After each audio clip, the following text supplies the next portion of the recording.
রব্বুল আলামিন আমার আপনার সাথে কেমন সম্পর্ক চান? শুধুমাত্র প্রভুত্ব এবং দাসত্বের যে সম্পর্ক হয় মনিব এবং তার বাঁদিয়ার গোলামের মধ্যে, শুধু প্রভুত্ব আর দাসত্বের সম্পর্ক কামনা করেন তা নয়, তার চেয়ে অনেক অনেক অনেক উপরে উঠে ভালোবাসা, মহব্বত এবং মাওয়াদ্দাতের সম্পর্ক কামনা করেন। এজন্য রব্বুল আলামিন ইসলামের বুনিয়াদ আর ভিত হিসেবে এমন কয়েকটি বিধানকে বাছাই করে এনে এমন কিছু বিধানকে ইসলামের ভিত সাব্যস্ত করে দিলেন, যে বিধানগুলো এক একটা ভালোবাসার 5 ধাপের প্রতিটি ধাপের প্রতিনিধিত্ব করে। ভালোবাসার প্রথম ধাপ ছিল দুনিয়ার আস্থা আর বিশ্বাস। রব্বুল আলামিন দিয়ে দিলেন ঈমান। ঈমান কি জিনিস? আমানতু বিল্লাহি কামা হুয়া বিআসমাইহি ওয়া সিফাতিহি। ঈমান আনলাম আমি এক আল্লাহর উপরে, তিনি যেমন আছেন তেমন তার সমস্ত নাম এবং গুণাবলীগুলো সহকারে। 2 ওয়া ক্বাবিলতু জামিআ আহকামিহি ওয়া আরকানিহি। আর তার যত বিধিবিধান আছে সবগুলাকে আমি মনে প্রাণে স্বীকার করে নিলাম, এগুলা আমাদের কল্যাণের জন্য দিয়েছেন, এগুলা বাস্তবধর্মী, সঠিক, সত্য। আমার আল্লাহ আমার অকল্যাণের জন্য কোনো বিধান দিতে পারেন না। এই বিধানের মর্ম এবং তত্ত্ব গোটা পৃথিবীর মানুষ বুঝতে পারুক আর না পারুক, আমার মাওলা যে বিধান দিয়েছেন সেটা আমাদের কল্যাণের জন্য দিয়েছেন। ওটা না মানলেই অকল্যাণ, মানলে হলো কল্যাণ। প্রতিটি বিধানের ব্যাপারে এই আস্থা আর বিশ্বাস মনের ভিতরে তৈরি হওয়ার নাম হলো ঈমান। যদি গোটা পৃথিবী আল্লাহর দেওয়া কোনো বিধানের বিরোধিতা করে, যুক্তি দিয়ে প্রমাণ করলো, আমার বিশ্বাস হবে তাদের সকলের যুক্তি ভুল, বুদ্ধি ভুল, আমার মাবুদ যা বলেছেন এটাই ঠিক। এই আস্থা আর বিশ্বাসের নাম ঈমান। ভালোবাসা যখন দ্বিতীয় ধাপে উন্নীত হয় তখন কথা বলতে ভাল লাগে, মাবুদ দিয়ে দিলেন নামাজ। নবীজি সাল্লাল্লাহু আলাইহি ওয়াসাল্লামকে বিরল সৌভাগ্য এবং সম্মান দিয়ে মাবুদ ঘোষিত করলেন, ডেকে নিলেন আরশে আজিমে। প্রথম আসমান, দ্বিতীয় আসমান, তৃতীয় আসমান, চতুর্থ আসমান, পঞ্চম আসমান, ষষ্ঠ আসমান, সপ্তম আসমান, সব পার করে সিদরাতুল মুনতাহা পার করে জাহান্নামও দেখিয়েছেন মাঝে, এরপরে জান্নাত পার করে আরশে আজিমে ডেকে নিয়ে গেলেন। ইতিপূর্বে আর কাউকে না কোনোদিন ডেকেছেন, না আর কোনোদিন ডাকবেন। ইনি প্রথম, ইনি শেষ। আরশে আজিমে কোন মাখলুক এবং কোন সৃষ্টি পৌঁছে যাওয়া এই প্রথম, এই শেষ, আর কেউ কোনোদিন যায়নি, আর কোনোদিন যাবেও। মাবুদ ডেকে নিলেন আমার পেয়ারা হাবিব নবীজি মুহাম্মদুর রাসূলুল্লাহ সাল্লাল্লাহু আলাইহি ওয়াসাল্লামকে। এত কাছাকাছি বসে কথা বললেন তারা, এত কাছাকাছি হয়ে গেলেন, কানা কাবা কাউসাইনি আও আদনা। এর চেয়ে কাছে আর হওয়া সম্ভব না। কথাবার্তা হলো, চলে আসছেন যখন, ওখানে গিয়ে উম্মতকে ভুললেন না। ইয়া আল্লাহ, আমার তো মেরাজ হলো, আপনার সাথে কথা বলার কি স্বাদ, সারা পৃথিবীর সব স্বাদ একত্রিত করলেও, 1000 কোটি দিয়ে গুণ দিলেও আপনার সাথে সামান্য কথা বলার স্বাদের সমতুল্য হয় না। হে আল্লাহ, আমার তো মেরাজ হলো, আমার উম্মতের জন্য কোনো ব্যবস্থা করা যায় না, তারাও একটু যদি আপনার সাথে কথা বলতে পারে। আল্লাহ পাক দিয়ে দিলেন, আচ্ছা তাই, ঠিক আছে যান। আপনি তো আমার সাথে একবার মেরাজ করলেন, কথা হলো, আপনার উম্মতকে দৈনিক 50 বার মেরাজের ব্যবস্থা করে দিচ্ছি। 50 ওয়াক্ত নামাজ নিয়ে যান। কয় ওয়াক্ত নামাজ দিচ্ছেন? 50 ওয়াক্ত নামাজ দিলেন, নিয়ে যান। যান আপনার উম্মতকে দেন, যতবার নামাজে দাঁড়াবে আমার সাথে তাদের কথাবার্তা চলবে। যতবার নামাজে দাঁড়াবে কথাবার্তা চলতেই থাকবে। কান নষ্ট হয়ে যাওয়ার কারণে শুনতে পাই না, দিলের কান যদি ভালো থাকতো মাওলার কথাবার্তা গুলা শুনতে পেতাম, কি উত্তর উনি দেন। হাদিসে পাকে নবীজি মুহাম্মদুর রাসূলুল্লাহ সাল্লাল্লাহু আলাইহি ওয়াসাল্লাম ইরশাদ করেন, যখন বান্দা নামাজের মধ্যে পড়ে আলহামদুলিল্লাহি রাব্বিল আলামিন, মাবুদ সাথে সাথে উত্তর দেন হামিদানি আবদি, বান্দা যখন পড়ে যাবতীয় প্রশংসা মহাবিশ্বের প্রতিপালক একমাত্র আল্লাহর জন্য প্রযোজ্য। মাওলার সাথে সাথে উত্তর দেন, আমার বান্দা আমার প্রশংসা করেছে। বান্দা যখন বলে আর রহমান রহিম, যিনি পরম করুণাময় অতিশয় দয়ালু, মাওলার সাথে সাথে উত্তর দেন আসনা আলাইয়া আবদি, আমার বান্দা আমার গুণকীর্তন করল। যখন বান্দা বলে মালিক ইয়াউমিদ্দিন, বিচার দিবসের একচ্ছত্র অধিপতি একমাত্র মালিক, সাথে সাথে মাবুদ বলেন মাজ্জাদানি আবদি, আমার বান্দা আমার গরিমা গেয়েছে। বান্দা যখন পড়ে ইয়্যাকা না'বুদু ওয়া ইয়্যাকা নাস্তাঈন, ইবাদত একমাত্র আপনার কাছে আপনারই করি, সাহায্য একমাত্র আপনার কাছেই চাই, সাথে সাথে মাওলা বলেন হাদা বাইনি ওয়া বাইনা আবদি, এটি আমি এবং আমার বান্দার মাঝখানে 50-50। বান্দা আমাকে তার ইবাদত দিবে, আমি তাকে আমার সাহায্য দেব। এইভাবে বান্দা কোরআন তিলাওয়াত করতে থাকে, রুকু সেজদায় তাসবিহ পড়তে থাকে, আল্লাহর নাম নিতে থাকে, আল্লাহু আকবার বলতে থাকে, আর আল্লাহ পাক তার উত্তর দিতে থাকে। কথাবার্তা চলতে থাকে। দৈনিক কয়বার দিলেন? কয়বার দিয়ে পাঠাইলেন? 50 বার মেরাজ। এজন্য নবীজি বলেন as-সালাতু মিরাজুল মুমিন, নামাজ মুমিনের মেরাজ। আমি যেমন আল্লাহর সাথে গিয়ে মেরাজে কথাবার্তা বলেছি, তোমরাও কথাবার্তা বলতে পারবে। তোমাদের জন্য এই উপহার উপঢৌকন বিশ্বনিয়ন্তা মহা আরশের মালিক রব্বুল আলামিনের পক্ষ থেকে। 50 ওয়াক্ত নামাজ নিয়ে আসতেছেন, কি খুশি আমার উম্মত, 50 বার কথা বলবে আল্লাহর সাথে। 6ষ্ঠ আসমানে এসে মুসা আলাইহিস সালামের সাথে দেখা, ফিরতি পথে দেখা, আগেও দেখা হয়েছে একবার যাওয়ার পথে। আল্লাহ কি দিলেন? আরে 50 ওয়াক্ত নামাজ দিয়েছেন। মুসা আলাইহিস সালাম বলে, আপনি খুব খুশি মনে হচ্ছে, 50 ওয়াক্ত নামাজ দিয়েছে, আপনি বুঝেন? পড়তে পারলে যেমন সওয়াব আছে, না পড়তে পারলে তো ডান্ডাও এরকম, এটা তো ফরজ। ইন্না উম্মাতাকা লা তুতিক, পারবে না আপনার উম্মত, পারবে না। ওয়া ইন্নী জাররাবতু কওমি ওয়া আলাজতু উম্মতি, আমি উম্মত চালানোর দীর্ঘ অভিজ্ঞতা আমার আছে। আপনার মর্যাদা আমার চেয়ে অনেক বড়, বেশি মর্যাদায় আপনি আমার চেয়ে অনেক বড়, ঠিক, কিন্তু উম্মত চালানোর অভিজ্ঞতা এই দিক থেকে আপনার চেয়ে আমার অভিজ্ঞতা বেশি। আপনি আমার কথাটা নেন। আমি আমার উম্মত চালায় দেখছি, এগুলো এত টাল্টি পাল্টি করছে, বেতমিজি করছে, পারবে না 50 ওয়াক্ত। আপনার উম্মত অনেক দুর্বল, কমিয়ে আনেন। নবীজি গেলেন, আল্লাহ 5 কমিয়ে দিলেন, রইল কত? মুসা আলাইহিস সালামের সাথে ফিরতি পথে আবার দেখা, আবার যান, আবার পাঠাইছে। ইন্না উম্মাতাকা লা তুতিক, পারবে না, যান। এইভাবে 9 বার পাঠাইলেন। কয়বার? প্রতিবার আল্লাহ কত করে কমান? তো 5 নং কত কমলো? রইল কত? হারা ধনের 10টি ছেলের মতো আর কি, রইল বাকি কত? 5। এই 5টি নিয়ে এবার মুসা আলাইহিস সালামের সাথে আবার দেখা। মুসা আলাইহিস সালাম, পারবে না, আরে আপনি আবার যান, কমায় আনো। নবীজি বলেন ইন্নী আস্তাহি, আমার লজ্জা করছে আল্লাহর কাছে, আর যাই কেমনে? প্রতিবার 5 করে কমাইছে, এইবার গেলে বাকি 5 আছে, হেডে লইলে আর থাই কি, আমার লজ্জা করছে। আচ্ছা ঠিক আছে, যান। এখন রাসূল সাল্লাল্লাহু আলাইহি ওয়াসাল্লাম 5 নিয়ে রওনা দিচ্ছেন।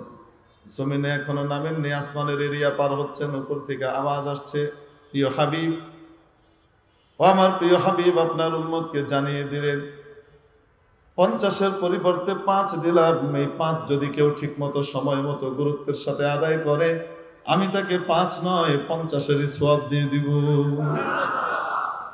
ভালোবাসার দ্বিতীয় ধাপ হলো কথাবার্তা বলা, মাবুদ দিয়ে দিলেন নামাজ।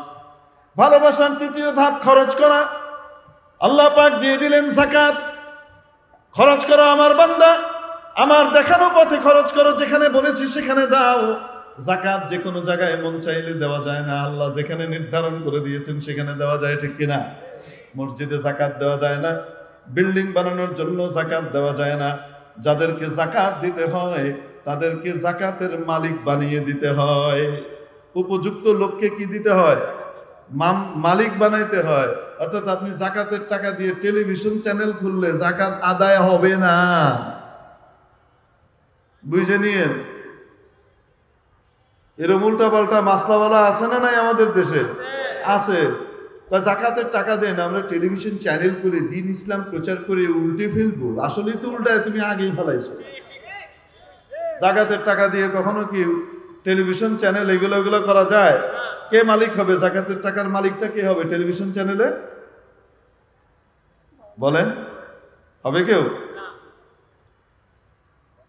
জাকাতের টাকা দিয়ে মাদ্রাসার বিল্ডিংও বানানো যাবে না, জাকাতের টাকা দিয়ে মাদ্রাসার শিক্ষকের উস্তাদের বেতনও দেওয়া যাবে না, তাই হবে না? তাহলে হুজুর আমরা যে মাদ্রাসায় দিই কি হয়? আমরা মাদ্রাসায় আপনারা যেগুলা দেন সেগুলা দিয়ে ওখানে যে গরিব ছেলেপেলেরা পড়ে তাদের খাবার দাবার, কাপড় চোপড়, তাদের বিভিন্ন সুবিধাদের ব্যবস্থা করা হয়, তাদেরকে ওগুলো মালিক বানায় দেয়, তারা খায়। বোঝাতে পারি নাই মনে হয়?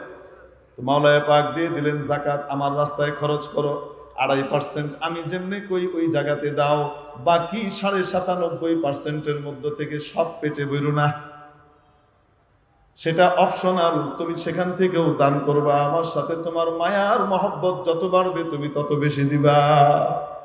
সাধ্য অনুপাতে মাওলার রাস্তায় খরচ করবো তো ইনশাআল্লাহ। কয়টা গেল? মহব্বত যখন চতুর্থ ধাপে পৌঁছায় তখন খাওয়া দাওয়া বন্ধ করে দেয়, মনে আছে না নাই? মাওলানা পাক দিয়ে দিলেন রমজান মাসের রোজা, সিয়াম সাধনা দিয়ে দিলেন, রাখো বান্দা আমার জন্য উপোস থাক। যে যাকে ভালোবাসে না তার দোষগুলাও তার কাছে কি হয়ে যায়? আরেক গুণ হয়ে যায়। বুঝেন নাই মনে হয়? যেমন মনে করেন মা বাবার খেদমত করা, ইচ অ্যান্ড এভরি পার্সন, সকলের জন্যই ফরজ। মা বাবাকে কষ্ট না দেয়া সকলের জন্য ফরজ। এই ফরজ যে আদায় করে আল্লাহ পাক তাকে দুনিয়াতে সুখের জীবন দান করেন, তার রিজিককে প্রশস্ত করে দেন, আখেরাত পর্যন্ত দেরি করেন না, আখেরাতে তো দেনই। আর যে সন্তান বাবা মাকে কষ্ট দেয় আখেরাত পর্যন্ত তার শাস্তিকে আল্লাহ বিলম্ব করেন না, বরং দুনিয়াতেই তার সাজা শুরু করে দেন, তাকে অপমান এবং বেইজ্জতের রিজিক দান করেন। তাহলে এই বিধানটা কত গুরুত্বপূর্ণ, ফরজ, সকলের জন্য ফরজ, তাই না? অথচ দেখেন যাকাত সবার জন্য ফরজ, রোজা ফরজ, হজ সবার জন্য ফরজ না। কিছু বিধান অনেক গুরুত্বপূর্ণ হওয়া সত্ত্বেও, সকলের জন্য ফরজ হওয়া সত্ত্বেও, ইসলামের যে মূল ভিত এবং বুনিয়াদ আছে 5টা, এই ভিতের মধ্যে জায়গা পায়নি। অপরদিকে যাকাত, হজ সকলের জন্য ফরজ না হওয়া সত্ত্বেও ইসলামের যে মূল ভিত, বুনিয়াদ, ফাউন্ডেশন, আপনাদের আল ইনসাফ ফাউন্ডেশন না, এরকম ইসলামের যে ফাউন্ডেশন, সেই ফাউন্ডেশনের ভিতরে তার স্থান হয়ে গেছে। কে দিয়েছেন? কেন? অন্য ভাষায় যদি জিজ্ঞেস করতে চাই, ইসলামের বুনিয়াদ 5টি, এটা রাসূল পাক সাল্লাল্লাহু আলাইহি সাল্লাম বললেন। হযরত আব্দুল্লাহ ইবনে ওমর রাদিয়াল্লাহু তাআলা আনহুমা থেকে বর্ণিত হাদিস, বুনিয়াল ইসলাম আলা খামস, ইসলামের বুনিয়াদ 5টি। শাহাদাতি আল্লাহ ইলাহা ইল্লাল্লাহ ওয়া আন্না মুহাম্মাদান রাসূলুল্লাহ ওয়া ইকামিস সালাহ ওয়া ইতাইজ যাকাহ ওয়া সাওমি রমাদান ওয়া হজ্জিল বাইতি মান ইসতাতাআ ইলাইহি সাবিলা। ঈমান, নামাজ, যাকাত, রোজা, হজ, এই 5টাকে আল্লাহ পাক কেন বুনিয়াদ আর ভিত্তি বানালেন? অন্যগুলাকে কেন ভিত্তি বানালেন না? অথচ কোনোটা সকলের জন্য ফরজ। এটা একটা প্রশ্ন। এই প্রশ্নের উত্তর, এই এতটুকু উত্তর দিয়ে আপনাদের সামনে থেকে বিদায় নেব ইনশাআল্লাহ। এতক্ষণ যেহেতু খুব রাশভারী বয়ান শুনেছেন, সেই দুপুর থেকে নিয়ে শুরু হয়েছে মনে হয়, এখনো পর্যন্ত ভাব গম্ভীর পরিবেশে বয়ান টয়ান শুনছেন। তো কিছুক্ষণের জন্য মনে হয় আমরা রমনা পার্ক, রবীন্দ্র সরোবর, টিএসসি চত্বর, তারপরে আপনাদের আশপাশের কোনো লেক টেক পূর্বাচল, এগুলোতে একটু ঘুরে আসা দরকার। কিছুক্ষণ ঘুরে আসলে মনটা ফ্রেশ হবে, তারপরে আবার নতুন করে শুনতে হয়তো ভাল লাগবে। ভয় পেন না, আপনাদেরকে সশরীরে যাওয়া লাগবে না, আমি একটু ঘুরিয়ে নিয়ে আসি। এই সমস্ত অঞ্চলে গেলে দেখা যায় বাংলাদেশটা বড় প্রেমময়, বাংলাদেশটা শুধু ভালোবাসা দিয়েই ভর্তি। মনে হয় যেন প্রেম আর ভালোবাসা দিয়ে গোটা বাংলাদেশটাকেই তৈরি করা হয়েছে। বুনিয়া বাংলাদেশ ও আলাল মাহাব্বাতি ওয়াল প্রেম, এরকমই মনে হয়। তো দুনিয়াতে যখন একে অপরকে ভালোবাসে না, তখন সে একবারেই কিন্তু ট্রাকের তলায় ঝাঁপ দেয় না, একবারেই কিন্তু একেবারে দিওয়ানা হয়ে পাগল হয়ে যায়, তা কিন্তু না। স্টেপ বাই স্টেপ তার ভালোবাসা উন্নীত হতে থাকে, এক এক স্টেজ পার করতে থাকে, আর তার ভিতরে দেওয়ানাপন, উন্মত্ততা, পাগলামি বাড়তেই থাকে, তার ভালোবাসা বাড়তে থাকে। হ্যাঁ, কারো পাগলামি নিয়ন্ত্রিত হয়, কারো পাগলামি নিয়ন্ত্রণহীন হয়, পার্থক্য এতটুকু। এক কথায় একবারেই কারো ভালোবাসা চূড়ান্ত ধাপে পৌঁছে যায় না। ভালোবাসার প্রথম যে ধাপটা হয় সেটা হলো আস্থা আর ভালোবাসা, আস্থা এবং বিশ্বাস। যাকে ভালোবাসে তার ব্যাপারে একটা আস্থা তৈরি হয়, সে আমার ক্ষতি করতে পারে না। কিভাবে ক্ষতি করবে? সে তো বড় ভালো মানুষ, সে নিজে না খেয়ে রাস্তার নেড়ি কুত্তাকে খাওয়ায়, কোনো বিড়ালকে লাথি মারে না, বিড়ালের লেজ ধরে এরকম করে ঘুরায় না, বিড়ালকে পেলে আদর করে, মায়া করে। যে মানুষটা পশুদেরকেও এরকম ভালোবাসে, সে আমার মতো মানুষের কোনো ক্ষতি করতে পারে? হতে পারে না। আস্থা আর বিশ্বাস তৈরি হয়। ভালোবাসা দ্বিতীয় ধাপে যখন উন্নীত হয় আর একটু বাড়ে, তখন কথা বলতে ভালো লাগে। আমি আপনি 5 মিনিট 6 মিনিট কথা বলে তারপর যে বলি, তারপর কি অবস্থা বলেন, মানে হলো আমার চালান শেষ, এবার আপনি একটু শুরু করেন। আর যাদের মধ্যে মাশাআল্লাহ ভালোবাসার ছোঁয়া লেগেছে, একটু রং লেগেছে, তাদেরকে দেখবেন কথা শুরু হয়েছে, সে কথা শেষ হওয়ারই নাম নেয় না। এশার নামাজের পরে এক্সাম আছে, আমার প্রিপারেশন নিতে হবে, কেউ যেন আমাকে ডিস্টার্ব না করে, এ কথা বলে দরজা বন্ধ করে বাবা মাকে হুমকে দিয়ে আমার পড়ালেখা আছে ভিতরে ঢুকছে, ঢুকে পড়ালেখার প্রিপারেশন নিচ্ছে, এক্সামের প্রিপারেশন নিচ্ছে, ফ্রি টক টাইমের সদ্ব্যবহার চলছে। এই যে পুটুর পুটুর শুরু হয়েছে, মিন বাদি সালাতিল ইশা হাত্তা মাতলাইল ফজর, ফজরের ওয়াক্ত হয়ে গেছে, এখনো কি হয় নাই, তাদের কথা শেষ হয় নাই। মুয়াজ্জিন আজান দিয়ে দিছে, কি রাগ! এই মুয়াজ্জিনের কোনো খেয়ে দিয়ে কাজ নাই, খালি আজান দিয়ে বেড়ায়, খালি আজান দেয়। মানে বাপ মা উঠে যাবে, কথাটা শুরুই করতে পারলাম না, এই দেখো, এই যে দেখো, আজান দিয়ে দিল। কথা বলতে ভালো লাগে।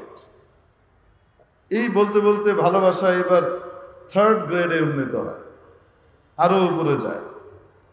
এইবার পকেটে যা আছে এগুলো যাকে ভালোবাসে প্রেমাস্পদের জন্য খরচ করতে ভাল লাগে। বাপ বাড়ি বিক্রি করে, জমি বিক্রি করে, গরু বিক্রি করে পাঠাচ্ছে, বাজান তুমি ইউনিভার্সিটিতে পড়ো, এত কঠিন পড়া, তোমার মস্তিষ্কের সহায়তা দরকার আছে, তো জমিটা বিক্রি করে বা গরুটা বিক্রি করে পাঠালাম বাজান, তুমি একটু দুধ ডিম খেও। বাপের গরু বেচা টাকার দিয়ে অবস্থা কি হয়, দুধ ডিম খাওয়ার পরিবর্তে নিজে না খেয়ে উনি আরেকজনের ভ্যানিটি ব্যাগের ভিতরে টাকা ঢুকে দিচ্ছে। খরচ করতে এত ভাল লাগে, যদি না নেয় তাহলে বিমর্ষ হয়ে যায়, মনটা খারাপ হয়ে যায়, সেদিন আর তার চেহারার দিকে তাকানো যায় না। আর যদি টাকা ধার লাগে, আর তার কাছ থেকে টাকা ধার না নিয়ে আরেকজনের কাছ থেকে নেয়, তাহলে তো উপায়ই নেই, তাই তো নাওয়া খাওয়াই বন্ধ করে দিবে। তুমি আমাকে ভালোবাসো না, তোমার টাকা লাগবে, তুমি আমারে বলবা, আমি আমার কিডনি বেচে দিব, তুমি কেন আরেকজনের কাছে টাকা চাই না, তুমি আমাকে ভালোবাসো না। টাকা খরচ করতে ভালো লাগে। ভালোবাসা যখন 4র্থ ধাপে উন্নীত হয়, তখন মান অভিমানে খাওয়া দাওয়া বন্ধ করে দেয়, একদিন 1.5 দিন খায় না, তারপরে আবার বন্ধুকে দিয়ে খবর পাঠায় যে বলিস যে আমি যে না খেয়ে আছি। আল ইস্তিরহাম।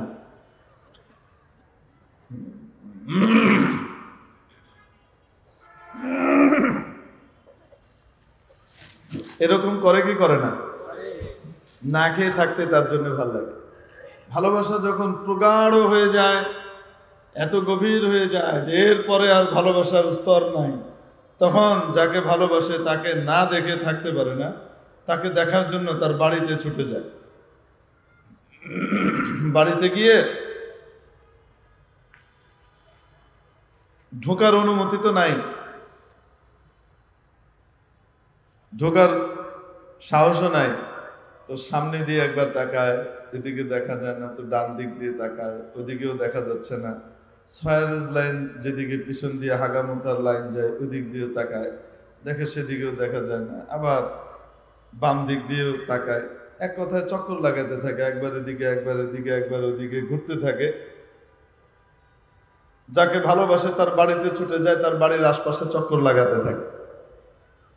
অবাস্তব না বাস্তব? তাহলে দুনিয়াতে ভালোবাসার কয়টা ধাপ হলো? আস্থা, বিশ্বাস, কথাবার্তা, মাল খরচ করা, তারপর না খেয়ে থাকা, তারপর তার বাড়িতে ছুটে যাওয়া, চক্কর কাটা। আর চক্করটা কেমন কাটে? লাইলি মজনু নামে 2 জন ছিলেন না বুজুর্গ, প্রেম জগতের কিংবদন্তি। মজনুর আসল নাম কিন্তু মজনু না, সে গভর্নরের ছেলে ছিল। আর লাইলি খুব সাধারণ ঘরের মেয়ে, তার আসল নাম লাইলা, বাংলা এটা লাইলি হয়ে গেছে। তো এই লাইলা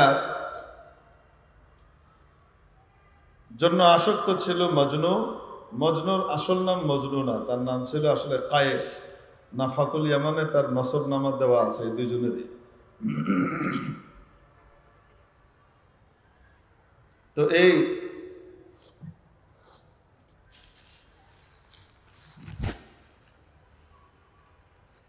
মজনু যেহেতু তার জন্য দিওয়ানা হয়ে গেছিল, একদম পাগল হয়ে গেছিল, আরবিতে পাগলকে মজনুন বলে, এজন্য তার নামই পড়ে গেছে, আসল নাম ঢাকা পড়ে গেছে, আর তার পাগলামি মার্কা সিফতি নাম প্রাধান্য পেয়েছে, তার নাম হয়ে গেছে এখন কি মজনু।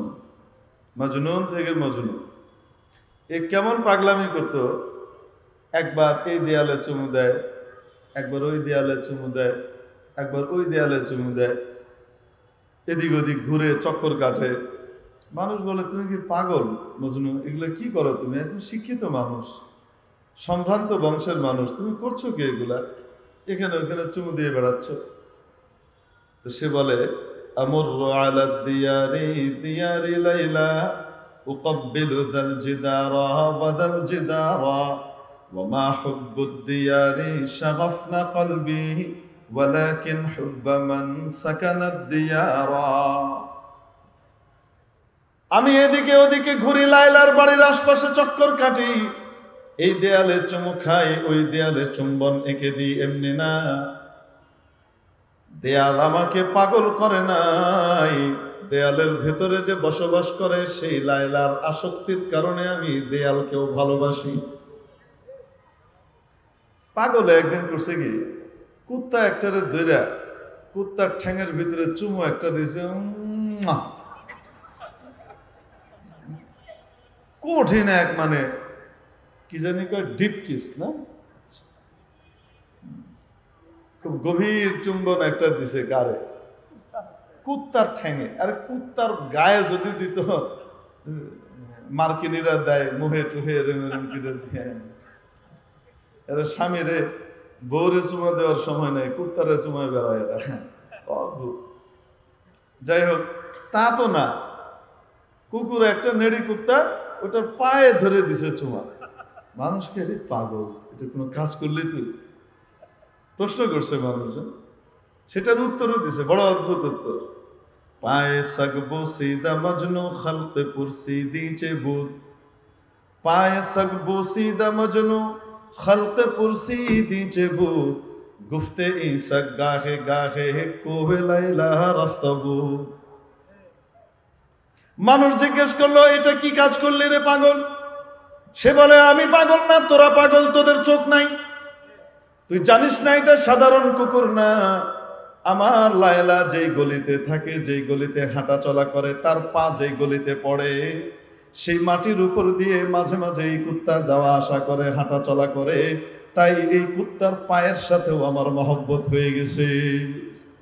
মহব্বত যখন হয় তখন তার বাড়িতে ছুটে যায়, পাগল হয়ে যায়। বুঝেন নাই মনে হয়? তো মহব্বতের কয়টা ধাপ হলো? রবীন্দ্র সরোবর, 32 নম্বর, লেক পার্ক, বিভিন্ন জায়গা, গার্ডেন শেষ হয়েছে তো? ঘোরাঘুরি শেষ হয়েছে না একটু? এখন আসেন আবার মাহফিলে আসে।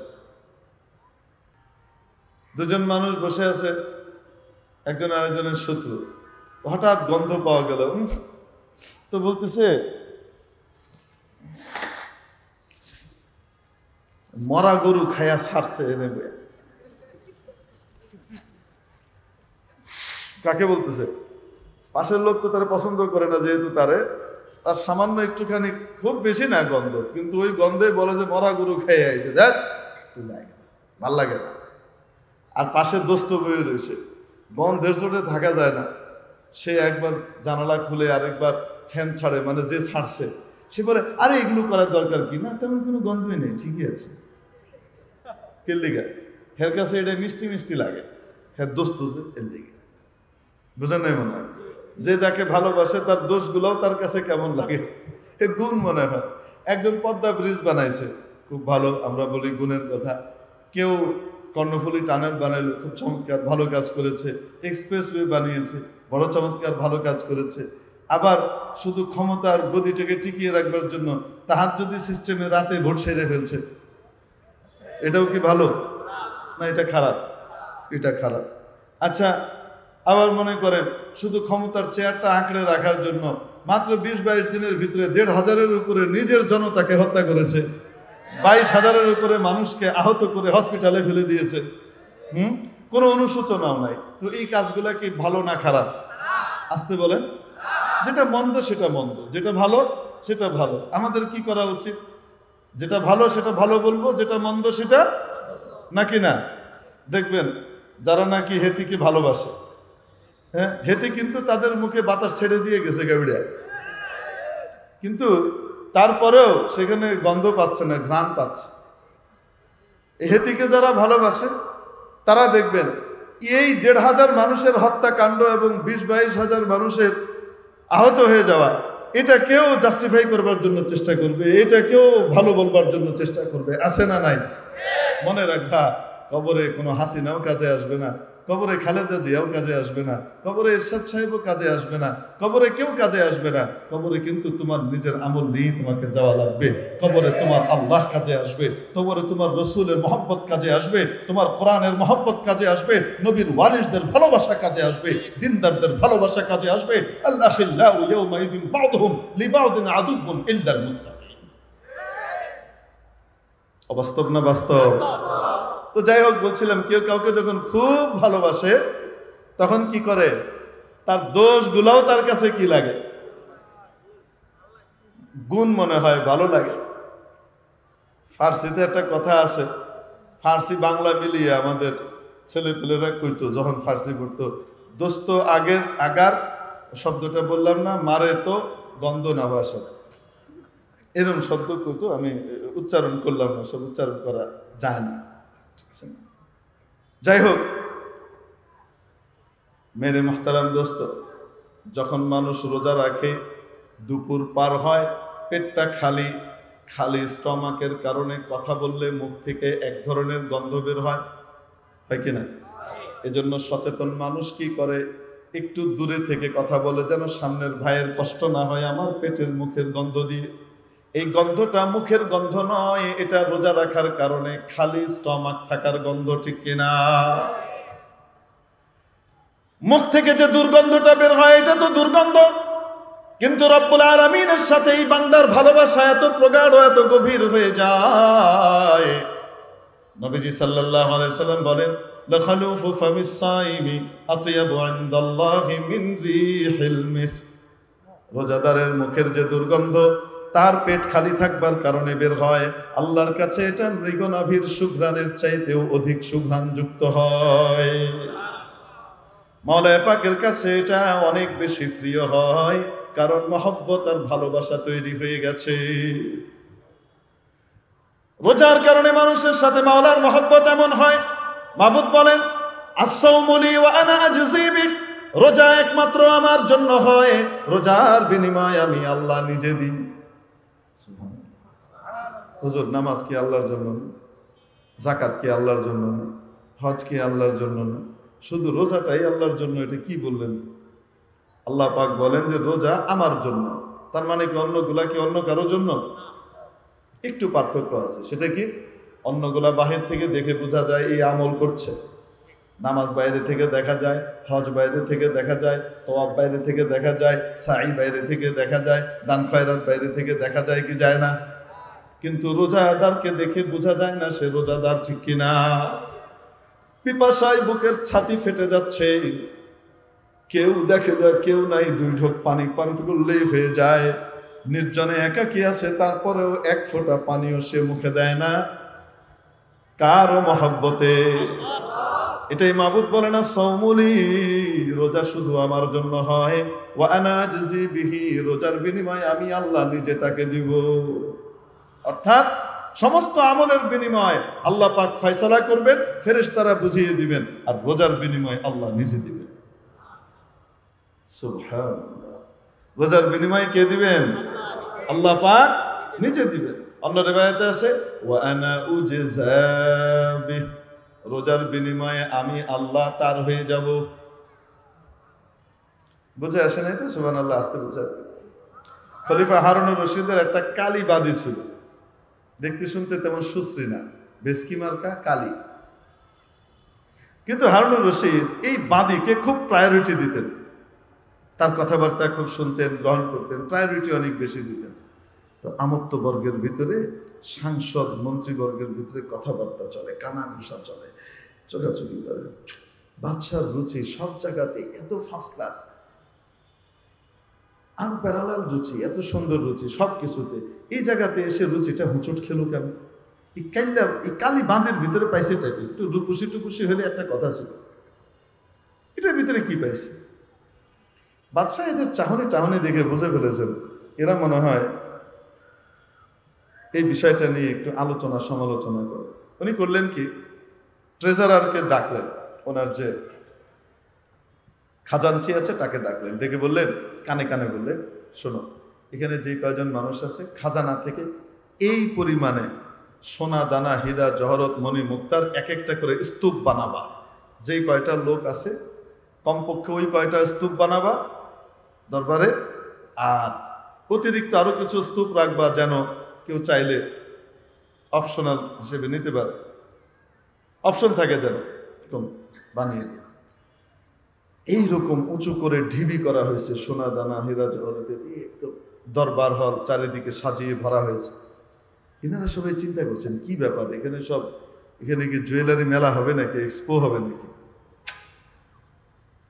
এরপরে দেখে বাদশাহ হঠাৎ বলছেন, শোনো, তোমাদের উপরে আমি বড় প্রীত হয়েছি, খুব খুশি হয়েছি, আজকে তোমাদেরকে অনেক পুরস্কার দিতে চাই, যেন তোমাদের জীবনে আর কোনোদিন পেছন ফিরে তাকানো না লাগে, তোমাদের বংশ পরম্পরায় খেতে পারো।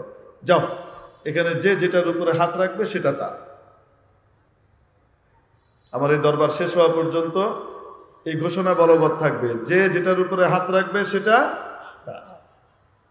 সবাই উঠে গিয়ে পছন্দ মতো একটার উপরে হাত রেখেছে। আর ওদিকে ওই কালীবাদী সে চুপচাপ বসে আছে।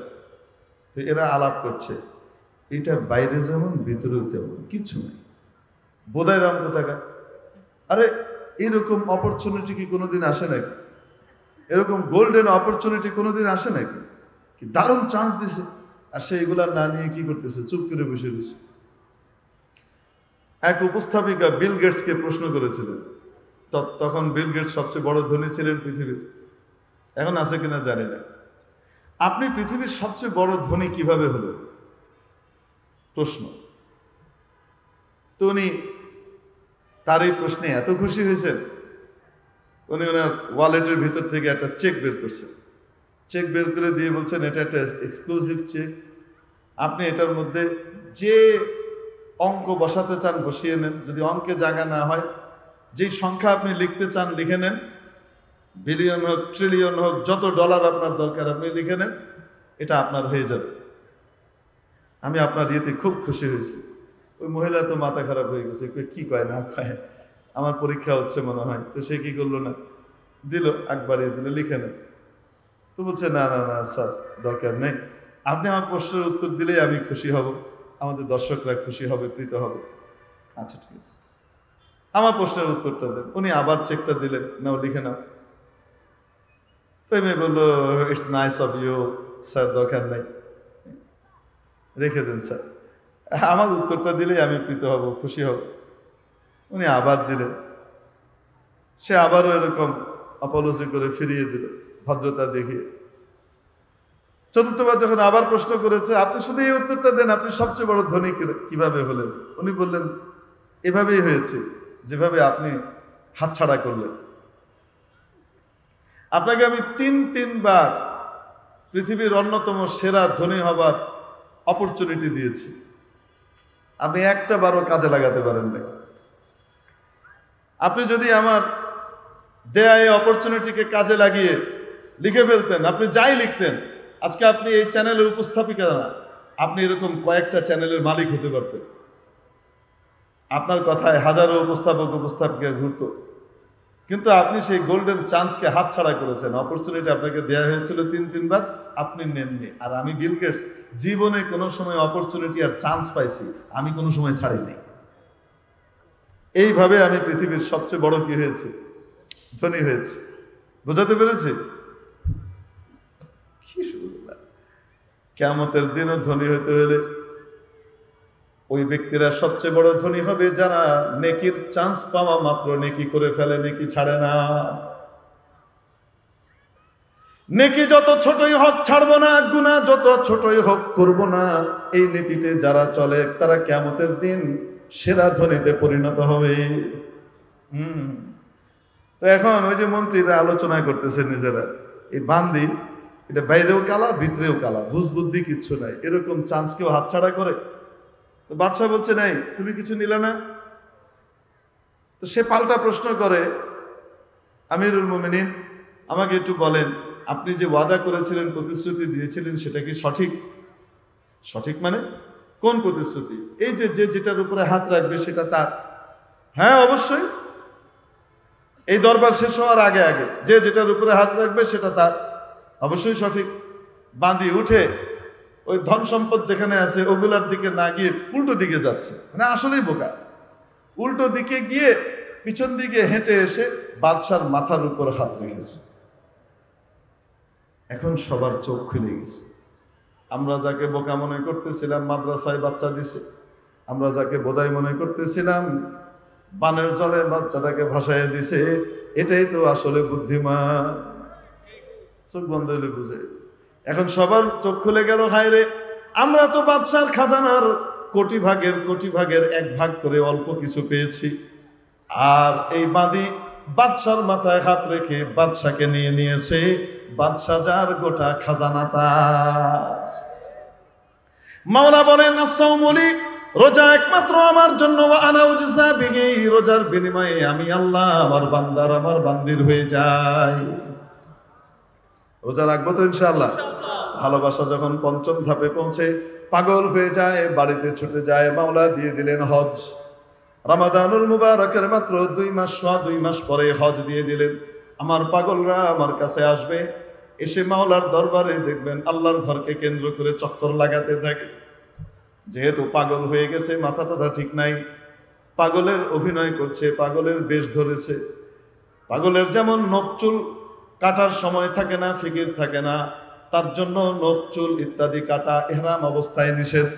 পাগল যেমন সুগন্ধি ব্যবহার করার কোনো ফিকির তার থাকে না, ঠিক তেমনি ভাবে এই পাগলের জন্য সুগন্ধি ব্যবহার করা নিষেধ।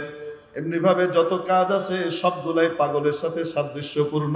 মাওলার জন্য পাগল হয়ে গেছে, মাওলার দরবারে গিয়ে চক্কর লাগায়। আল্লাহ পাক আমাদের সবাইকে মাওলায়ে পাকের খাঁটি পাগল হওয়ার সত্যিকারের আশিক হওয়ার তৌফিক দান করেন। ওয়া আখিরু দাওয়ানা আলহামদুলিল্লাহি রাব্বিল আলামিন। আসসালামু আলাইকুম ওয়া রাহমাতুল্লাহি ওয়া বারাকাতুহু।